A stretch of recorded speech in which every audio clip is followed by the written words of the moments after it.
வணக்கம், நான் சந்துரு. நாம் இன்னைக்கு விஜயவாடாவில் இருக்கிற பிரகாசம் பேரேஜுக்கு தான் வந்திருக்கோம். பிரகாசம் தடுப்பணை கிருஷ்ணா ஆற்றோட குறுக்கில் கட்டப்பட்டது. மொத்தம் 72 டோர்ஸ் இருக்குது. இது ஒரு சாலை பாலமாகவும் பயன்படுது.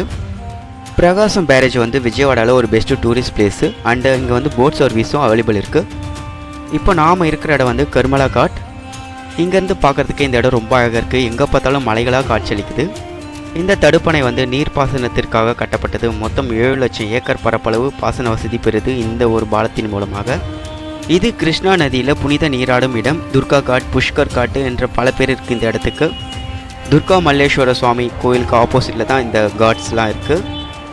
இது நதிக்கு ஆர்த்தி கொடுக்குற இடம். அந்த ஆர்த்தி கொடுக்கறதுக்கான ஏற்பாடெல்லாம் இருக்குது பாருங்கள் எப்படி இருக்குது. அங்கே ஆற்றுக்கு நடுவில் ரெசார்ட்ஸும் இருக்குது. இங்கேருந்து பார்க்குறதுக்கு வியூ ரொம்ப அழகாக இருக்குது. நாம் இருக்கிற இடம் பார்த்திங்கன்னா இந்திரகிலாத்ரி மலை. துர்க்கை அம்மன் கோவில்கிட்டேருந்து இங்கே பார்க்குறதுக்கு அழகான ரோடு, ஆறு, மலைகள், பிரிட்ஜ் என ரொம்ப அழகாக இருக்குது. இந்த விஜயவாடாவில் ஏராளமான மலைகள் இருக்குது. அந்த மலையில் எந்த மலை மேலே ஏறி நின்று விஜயவாடா வியூ பார்த்தாலும் ரொம்ப அழகாக தான் இருக்கும். ஒரு பக்கம் வீடுகள், ஒரு பக்கம் மலைகள், ஆறு என ரொம்ப அழகான நகரமாக தான் காட்சியளிக்குது நமக்கு விஜயவாடா. ஓகேங்க, இந்த வீடியோ பிடிச்சிருந்தா சப்ஸ்கிரைப் பண்ணுங்கள். சூரியன் வெப்பம்.